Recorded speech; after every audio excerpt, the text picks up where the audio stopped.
हे लाईट तुमचं बंद करता येतील जरा डोळ्यावर येतो खूपच. हे 3 लाईट आहेत ना, आपण माझे डोळे असे होतात ना.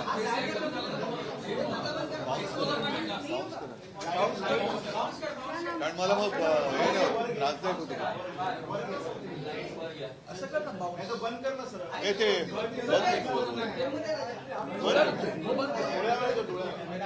कळतच नाही पटकन मला.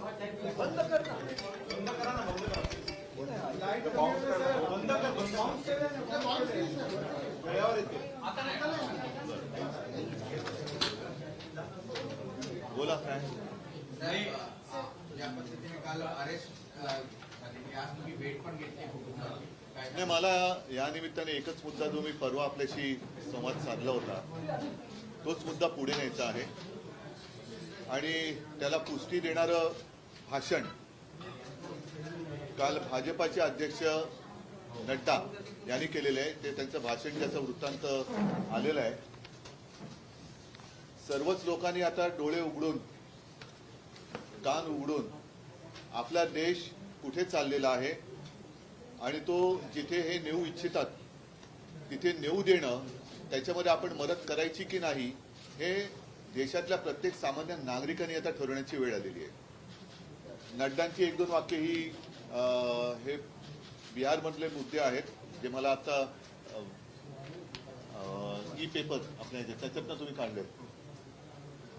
आता त्याच्यात त्यांनी काय म्हटलेलं आहे की लोक 20-30 वर्ष इतर पक्षात काम करून भाजपात येतात, म्हणजे यांचं कर्तृत्व एक शून्य, यांच्याकडे काही आचार विचार असं काही नाहीये.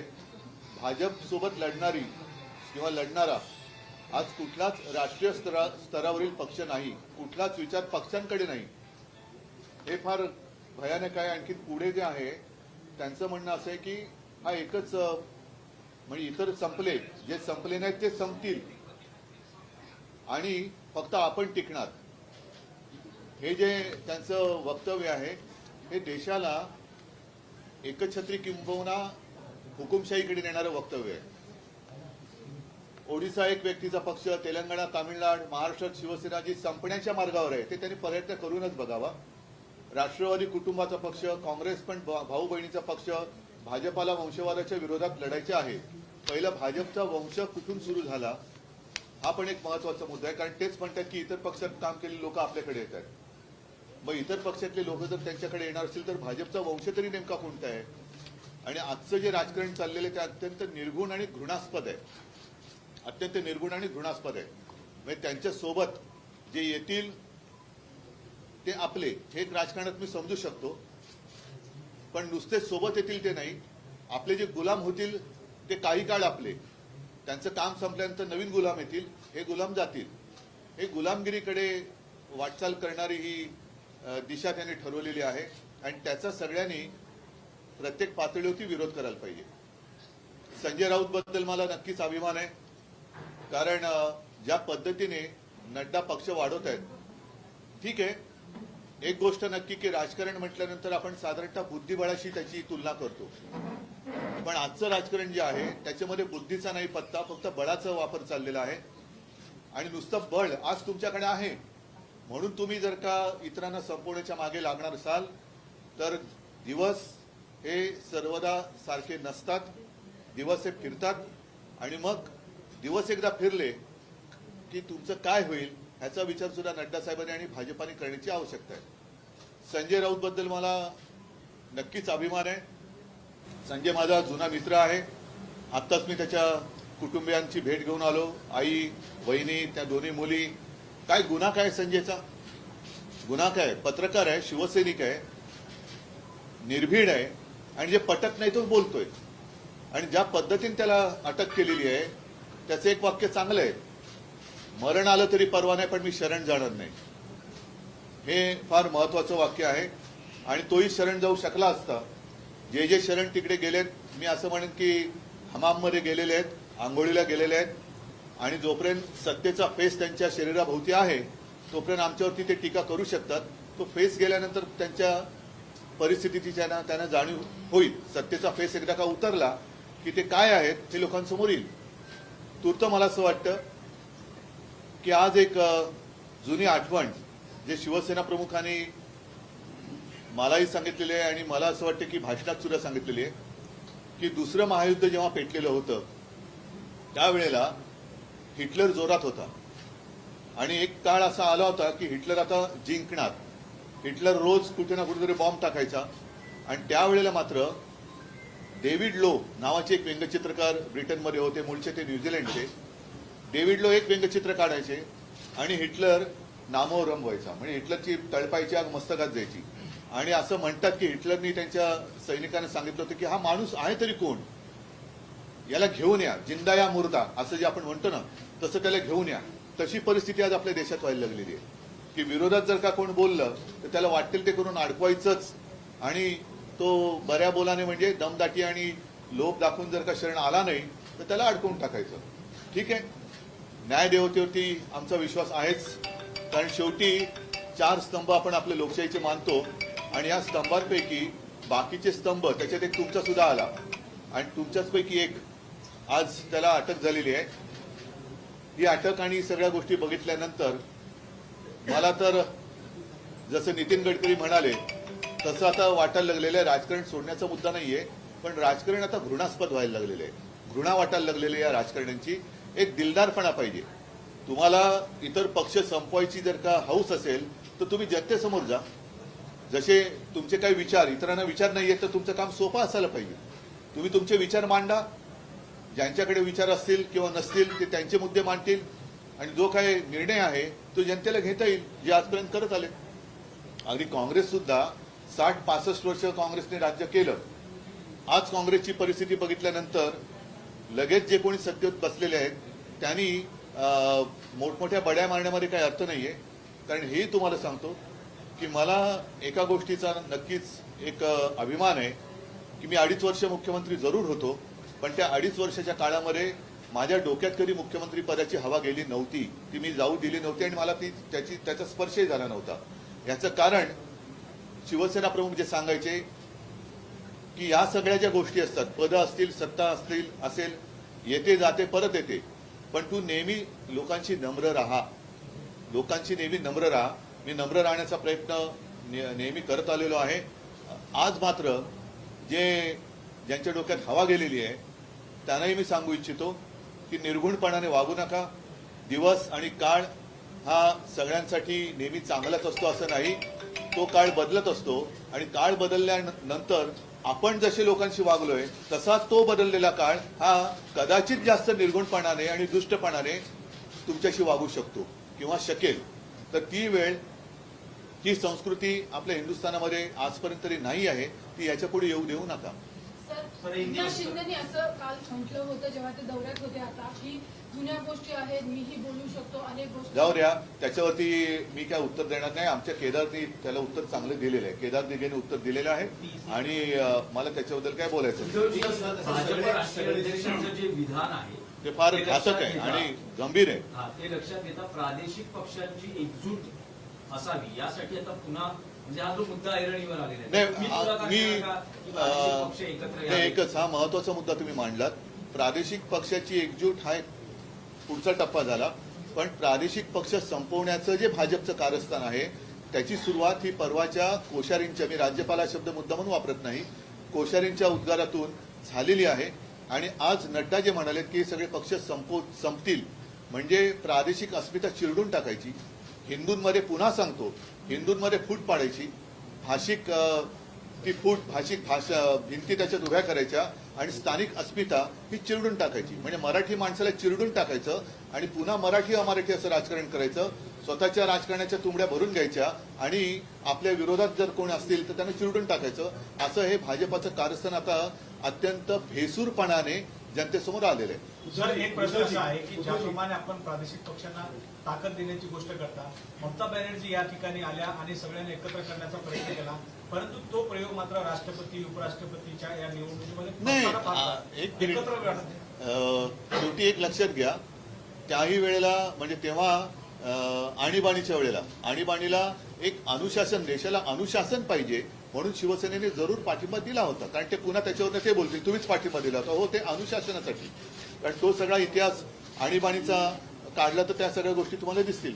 पण तेव्हा सगळेजण ज्यांचा राजकारणाशी संबंध नव्हता, म्हणजे अगदी आपले पु ल देशपांडे, मी महाराष्ट्र पुरतं बोलतोय, दुर्गाबाई भागवत वगैरे, हे सुद्धा साहित्यिक विचारवंत, की त्यांना कळत होतं की अरे हे योग्य नाही चाललेलं आहे. त्यांनी परिणामाची पर्वा न करता त्या लोकशाहीच्या होमकुंडामध्ये उडी मारली होती आणि लोकशाही जिवंत ठेवली होती. तर मला असं वाटतं की एखादी गोष्ट म्हणजे जसं राष्ट्रपतींची निवडणूक असेल, आणखीन गोष्ट असेल, त्याच्यावरनं लगेच तुमचं ऐक्य होणार की नाही हे काही अवलंबून नसतं. आता सुद्धा वेळ गेलेली नाही म्हणण्यापेक्षा अजून वेळ पूर्ण आलेली नाहीये, पण ती वेळ जाण्याच्या आधी किंवा वेळ येण्याच्या आधी देशातील सर्व राजकीय पक्षांनी म्हणण्यापेक्षा सर्व जनतेने विचार करण्याची वेळ आता आलेली आहे. उद्धव हे जे सगळे उद्योग होते त्याच्यावेळी काही लोकांनी म्हणतो जेव्हा ईडीएन चौकशा सुरू झाल्या की तुम्ही माझ्यापाशी जुळवून घ्या. म्हणून मी म्हणतो ना, हमाममध्ये गेलेत ते, तो सत्तेचा फेस आहे त्यांच्या शरीरावर. तो फेस गेल्यानंतर मग काय दृश्य असतं ते मला बोलायचं नाहीये, तर ते कळेल. पण याच्यात मला मी पुन्हा सांगतो की जसं आता माझ्या बाजूला अरविंद आहेत, वायकर आहेत, सुनील आहेत, असे अनेक, म्हणजे कोणतरी एक दलाल बोललाय की आता यांना आमदार आणि खासदार शोधावे लागतात. एक दलाल कोणतरी बोललाय, दलाल आहे तो. तर आमदार आणि खासदार ठीक आहेत, पण माझ्या बरोबर आहेत ते दमदार आणि वफादार आहेत. माझा उद्धवजी, हाच होता की उद्धवजी, तुम्ही पण आज पूरा देश सुन रहा है जिस तरह से जेपी नड्डा जी का बयान आता है और कल जिस तरह से संजय राउत साहब को गिरफ्तार किया जाता है, आज आपने परिवार से मुलाकात की, आपकी क्या प्रतिक्रिया है? जैसे मैंने अभी अभी कहा कि नड्डा साहब ने जो भी कल कुछ भाषण दिया है, क्या उसमें आपको प्रजातंत्र दिखाई दे रहा है? सिर्फ एक ही पार्टी, मतलब उनकी जो पार्टी है वही रहनी चाहिए और वही रहेगी, और बाकी सारे पार्टी, जितनी सारे पक्ष हैं, सारी पार्टियां हैं, वो खत्म हो जाएगी. आज तक हम मानते थे कि ये शतरंज, यानी कि मराठी में कहते बुद्धिबल, तो इसमें शतरंज नहीं है, बुद्धि का कोई ठिकाना नहीं है, सिर्फ बल वापरले जाते हैं, शक्ति का उपयोग किया जा रहा है. और अगर ऐसे ही आपका तरीका होगा तो मैं यही कहना चाहता हूं, जमाना एक रहता नहीं, सारे लोगों के लिए दिन जो है बदलते रहते हैं. अच्छे दिन, बुरे दिन, अच्छे दिन कब आएंगे वो बात अलग थी, लेकिन ऐसे लोगों के बुरे दिन तो जरूर आते हैं. और आप जैसे बर्ताव उस वक्त अन्य लोगों के साथ करते हो, शायद उससे बुरा बर्ताव उस वक्त जनता आपके साथ कर सकती है. तो मेरी विनती है कि जो भी विचार अगर आपके पास है, सोच आपके पास है, जनता के सामने आइए. हमारी सोच जो भी है हम जनता के सामने रख रहे हैं, आप भी सोच रखिए और जनता के ऊपर फैसला छोड़ दो. जिसको प्रजातंत्र कहते हैं, जरा मतलब पूर्ण तरीके से जाना, उसे प्रजातंत्र कहते हैं. ये अगर आप ईडी, इनकम टैक्स, सीबीआई, तो फिर प्रजातंत्र कहाँ रहा? जितने हमारे सारे लोग गए हैं, मैंने कहा कि वो तो गए, उनके हमाम में गए हैं, हमाम में गए हैं वो. आप वो मजा ले रहे, लेने दो, लेकिन जब पानी बंद हो जाएगा तो क्या करेंगे आप? हिटलर का एक एग्जाम्पल मेरे पिताजी ने दिया था, क्योंकि मेरे पिताजी, आप सारे जानते हो कि वो तो शिवसेना प्रमुख, हिंदू हृदय सम्राट, एक ही हिंदू हृदय सम्राट आज तक जो हुए वो है. और साथ ही साथ उनकी करियर की शुरुआत वो व्यंग्य चित्रकार थे, कार्टूनिस्ट. और डेविड लो ब्रिटेन के कार्टूनिस्ट है, जो ओरिजिनल न्यूजीलैंड से आए हुए थे, उनको अपना गुरु मानते थे.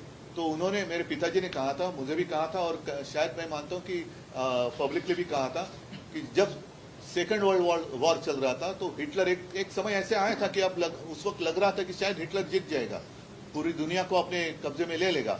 तो उस वक्त डेविड लो, मतलब हिटलर बॉम्ब डालता था और डेविड लो एक कार्टून निकालता था, और वो कार्टून का जो एक परिणाम हुआ करता था वो बॉम्ब से भी ज्यादा होता था.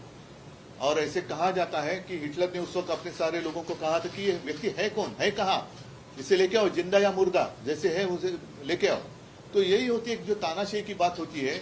जब सारे लोग अपने गुलाम होते हैं तो कुछ दिन के लिए, जब तक उनका उपयोग आपके लिए होता है, तब तक वो गुलाम अच्छे लगते हैं. बाद में गुलाम जब उनका उपयोग नहीं रहता है वो निकलते हैं. संजय राउत साहब ने कल कहा कि मैं झुकूंगा नहीं और शरण भी नहीं जाऊंगा. उनकी गिरफ्तारी हुई, उस पर आपकी टिप्पणी क्या है? क्योंकि आज आप परिवार से भी मिलकर आए. नहीं, मुझे संजय राउत पर अभिमान है. और बाला साहब का असली सैनिक सिर्फ वो पिक्चर देखने के लिए, ठीक है पुष्पा झुकेगा नहीं, लेकिन ये झुका नहीं. जो झुकने वाले थे वो हमाम में चले गए, और झुकने वाला कभी शिवसैनिक नहीं हो सकता. जो भी लोग कह रहे थे कि हम बाला साहब की जो भी हमारे पास एक शिक्षा थी, शिक्षा म्हणजे मराठीतली नाही, शिकवण ज्याला म्हणतो, उसके ऊपर हम हमारा आगे की दिशा तय कर रहे हैं, तो ये बाला साहब ने दिखाई नहीं, दिशा नहीं है.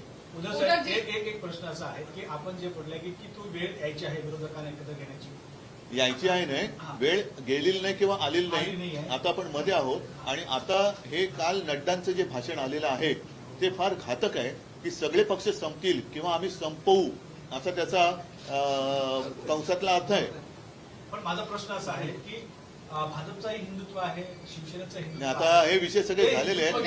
सर्व पक्षांना एकत्र घेऊन आपण चालणार काय? शिवांगी फ्रॉम जी न्यूज, मेरा सवाल ये है कि मौजूदा मुख्यमंत्री एकनाथ शिंदे वो ये कहते हैं कि रोज सुबह उठकर 8 बजे बजने वाला भोपू अब अंदर चला गया. मुख्यमंत्री पद पर बैठे व्यक्ति को इस तरह का वक्तव्य जो है वो एक सांसद के लिए देना चाहिए. आप क्या कहते हैं इसमें? मैं उसके ऊपर कोई टिप्पणी नहीं करना चाहता वो हूँ, कोई कारण मुळामध्ये त्यांचं सगळं सरकारच कोर्टात चॅलेंज झालेलं आहे. हिंदी में. नहीं, पूरी सरकार जो है उसी को हमने चैलेंज किया है कोर्ट में, अदालत में.